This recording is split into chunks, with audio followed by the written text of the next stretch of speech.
It's psychotic. This is horrific, and I'm not enjoying it. Okay. But you're my friend, and I with you, and that's the only reason I said yes. Sorry. No, you're good. This is In Tandem with Chloe Radcliffe, and my guest today is Roy Wood Jr. Hi.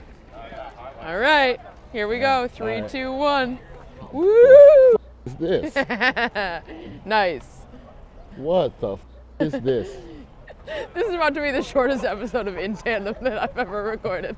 Yeah, but I'm getting a rhythm back here. There we go. Never. Hey, it's like learning to ride a bike, or it's like. I don't understand why tandem bikes exist. Oh yeah, What yeah. insecure mother. Humiliation. What if we did it together? You mean we both fell and broke both our wrists, Diane? This is the ultimate in codependence. This is some clingy. Yeah, a great sign that your relationship is unhealthy is when somebody wants to ride a tandem bike with you. Uh-oh, we gotta stop at this red light. Pedestrians. There we go. Stop. The law. The problem with these red lights in the middle of a park is that it pulls the cars together. It's like Formula One, where you have a caution stop. Yeah, I would and then say you have a race restart, and then everybody's jamming. I like to think of my tandem bike web series as just like Formula One. Yeah, only we're the slow car with wing damage that's limping around the track to get back to the pits. We're the only car where there's 2 drivers. I'm the one Formula One driver who's like, no, I need a buddy, please.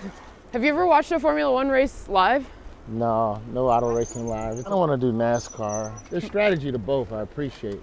I don't know what the strategy Especially is. Formula One. It's physics and math. Formula One is a lot of physics and math. NASCAR is a little bit more brawn. It's fascinating once you really know it. You can start the race with X amount of fuel to make your car just a little bit lighter. Yeah. Like there's guys who run race strategies that are down to the ounce of fuel. Wow. Win the race, then run out of gas on the first lap, coming around don't even have enough gas for the victory lap. Wow. There's science to it, but more fuel adds more weight. So maybe you keep the car light and just put more fuel than you need to keep the car heavier. Sure. I only know this much because I play it on PlayStation. The thickness of the tire, the soft, medium, and hard rubber also plays a role in traction and the stickiness of the tire. Sure, and you can feel that on this baby right here, we've got some really hard tires. My dad used to race Porsches and was a racing instructor on Long Island. Yeah. And my mom would go watch him race. Now, I think that as I say that, if I heard somebody be like, oh yeah, my hobby is racing Porsches, I would be like, you rich asshole, I don't want to be friends with you. I've always been like, my dad racing Porsches is the coolest thing in the world. And now I'm like, was my dad a dick? Yeah, it's $200,000 car and you're risking scratching it. Yeah. Are we supposed to be on the left side? Is the left lane slow lane? I don't think it really matters. Yeah, I think we're great. Oh, all of these bikes are about to cross over us. Stay in Let's motion. see if we can get these. I tell you, like I tell my son, Go, keep go, your go, line. cross. Keep your line. Okay. Same thing I tell my son when making moves on the bike. Keep your line. Keep your line, make the people adjust to you. This is us as a Formula One co-pilot team. Be I'm gonna careful. pause because I had a bug fly into my eye. Okay. And I have to get it out. All right, so we're gonna. This is our pit stop. This is our refueling This is stop. like an SUV. It's the biggest thing. It's a tank. This is field hair makeup. This is a standing restart. Yeah. All right, you ready? Start the grid. Yep. 3, 2, 1. All right. Listening to your sigh. What's a question that you hate people asking you? Is there a line in comedy, and is Trump good for comedy? Those are the questions that people ask? Yeah, still, to me at least, I guess I'm seen as some sort of arbiter of, I don't know, comedy critique police or some shit. I mean, the Daily Show questions don't really bother me. The Daily Show questions only bother me when people ask them in a tone where they're trying to infer that I hate everybody over there or some shit. And then sure. when What the kind of article questions do people comes ask? out, he talks about why he left. We talked for 60 minutes, bro. 3 of them were And about it's like the Daily 3 Show. minutes was about the Daily Show. Yeah. But I get it. You got to get people to click the shit and watch it. But What nuance do you wish was on in the conversation about is there a line in comedy? I don't know. That's where your curiosities are supposed to come in as a journalist or an interviewer. Yeah. I just wish that sometimes there was more preparation put into conversation. Totally. sometimes. Well, and as also comedians, you do enough of these, you can tell. You can tell when someone's just, hey, I need you to say something razzle dazzle so I can sell Casper mattresses. Do you think journalists are lazy at this point? I don't think it's fair to call all these people journalists. The pressure's on for me. You either have, no, but I'm saying you have to go to your own space and places. But, But if it's like, tell me how you feel about the racism. Well, are they setting up for the marathon? Oh, is that what that is? Yeah, marathon is in a week. Have you ever No. watched the marathon? Is what I was gonna ask. I run for planes. I don't run for shit else. It's 27 years of stand-up. I've only missed 3 flights. That's not bad. Yeah, I'm a beast in that airport. You put the marathon in JFK or ATL, you win every time. Yeah, Terminal 1 to Terminal 8. 20 times. My record is 22 minutes from the curb to the door. Wow. To the door of the plane? With check bags. Now, granted, I did this in Birmingham where I kind of got home field advantage and I know all the people. Right, and they'll take your check bag. Oh, literally. Yeah. 10 minutes before the flight goes. Oh, motherfucker closed the counter. I'll be right back. Close the counter, made everybody else wait. Take my bag to the plane. I gave you ludicrous tickets in 03, motherfucker. All right, we gotta. First time we actually have to stop for pedestrians. 3, 2, 1. Woo!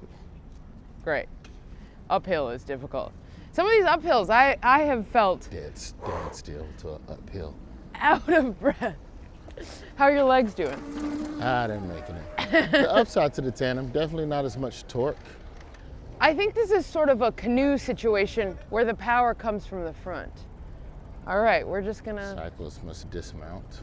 Cyclists must dismount, is that what it says? All right. Please walk bikes. Oh, my ass cheek. Oh yeah, you still have to walk behind me to get the camera on you. Yeah. Shit. Have you ever watched the New York Marathon? No. I was dating a woman who ran a half marathon once, and I got there in time to see her finish. And that was pretty cool. I get why people run. It's just not my thing. So I have always been like, I don't give a shit about running. I don't care about marathons. Like, sure, it's impressive to some degree, but like, I just don't, have never given a shit. And then I wound up on a 48-hour first date, and the second morning was the marathon, and I was like, hey, do you want to come watch it with me? And so we went and watched.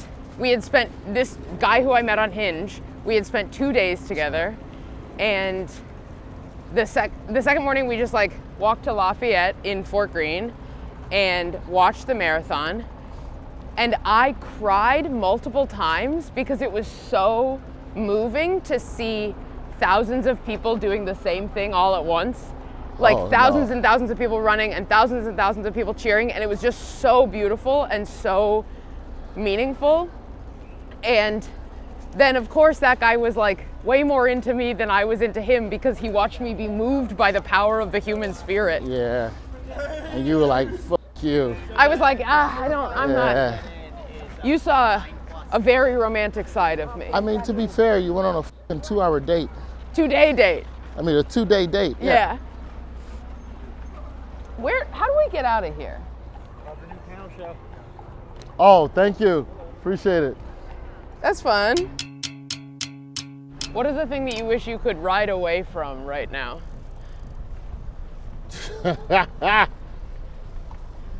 The pressures of the entertainment industry.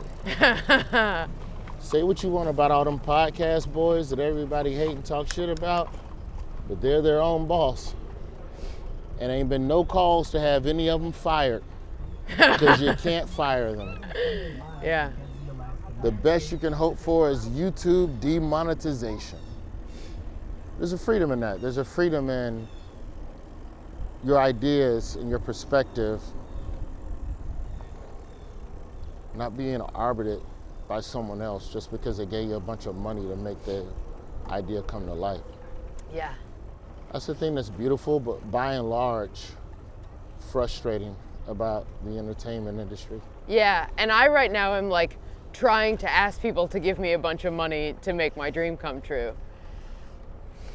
Okay. I'm like craving that, you know, that system, that structure. Like I'm existing in the do-it-yourself structure, and well, I'm existing half in, half out. Like I'm a little bit trying to be my own boss, but I'm also really trying to get into the system. And that means that both of those efforts are sort of thwarted because like I'm not doing the kind of like daily inundation of online stuff that is required to have that to build that version of a career, right? Yeah. I'm really hoping for the pressures of the entertainment industry. No, I don't like it. And I think that a lot of it is people attempting to justify Their own paycheck. Yeah. By critiquing you. Yeah. I tried to explain the process of getting a TV show or a movie made to someone. And it's essentially... And up here we're bearing left. It's you telling someone you want to open an Italian restaurant. And they go, cool, here's some money for an Italian restaurant. And then you send them the menu of the shit you're going to serve at your restaurant. And they go, what about tacos? You go, well, it's an Italian restaurant. We really wanted Italian food. Yeah, but our research has shown that people like tacos. People love tacos. So and why they don't go, and then they go, well, why can't you do both? Why can't you just do Italian food and tacos? Correct. Now, you're an Olive Garden Bell taco. Right. And you're like, I think actually the quality of the restaurant itself is ultimately what's going to draw people and keep people, you know? Correct. Remember when it was just about making a really good restaurant? Yep. And now you're selling spaghetti tacos. No one buys them. Your restaurant fails. And then you try to go to a new investor with a new restaurant idea, and they go, aren't you the one that had that shitty Mexican Italian spot? And the investor who had the shitty Mexican Italian spot goes, well, I can't f up like that again. Correct. And I am delusional enough to be like, let's see if they'll let me make an Italian restaurant. And I am also delusional enough to walk around New York City and be like, oh, all these nice people are making eye contact with me. Yeah. You get into having your own mom and pop spot. Now you can change the menu. Yeah. Now you're the cool spot because you don't serve the same thing as everybody else. Yeah. And if you miss it, you miss it.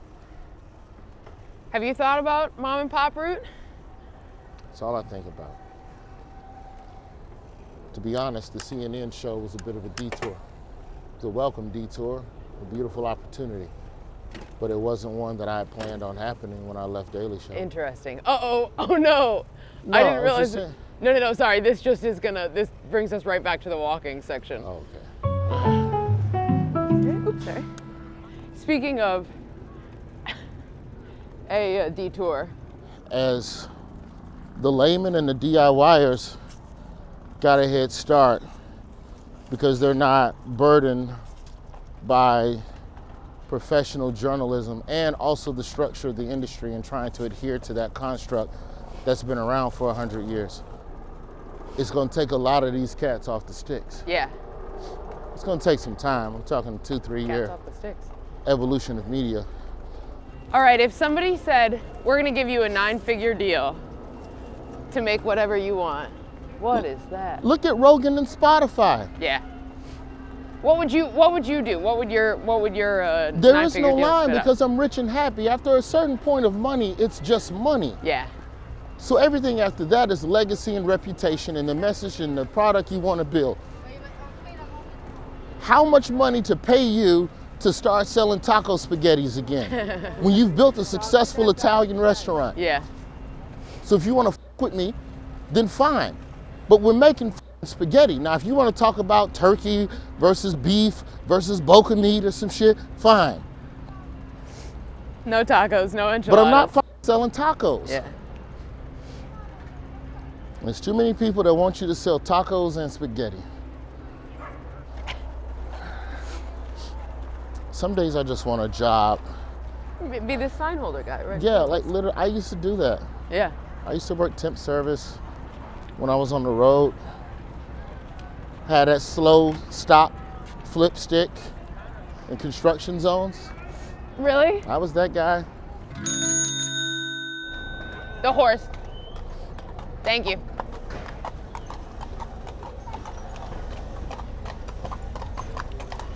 Why do I have to pick up my dog shit, but horses can just shit? Now, if the horse shit was on the public sidewalks, So then we should just throw dog shit in the street then. yeah. Yeah, let the cars run over it. I'm just saying, if horses can shit wherever, then let the dog shit wherever, and let it just streets covered in shit like it was in Boston back during the cows and the cattle days. Before the cars. Yeah, they said Boston was just covered in shit. The streets were just cow shit. I think somebody said that there was a guy who predicted, you ready? Yeah. 3, 2, 1. I think there was a guy who predicted that New York was gonna be like 8 feet deep in horse shit within the next 10 years of whenever he was making this prediction. This is before cars. And then the car became popularized. It's like, thank God. Yeah. Because this air was getting polluted. Look at this, we're really picking up speed here. Even with my next special, whatever I do next, like I got one coming out on Hulu, front half of 25. Yeah. But on Which the I'm other so side excited of for. that, I want to get more introspective. Talk about me, my world, my child. Because that stuff's not going to change. All right? I'm a lunatic coming the wrong way. I had my son this week. It's my week with the boy. So, chess tournament, a little basketball. Came back to the house, watched a couple science videos. What were the science videos? How are oil rigs built? Which is fascinating. What's We watched Armageddon, and Okay. his one question after watching Armageddon is how are oil rigs built? How old is he? He's 8. We do watch movies with bigger and wider themes, I think.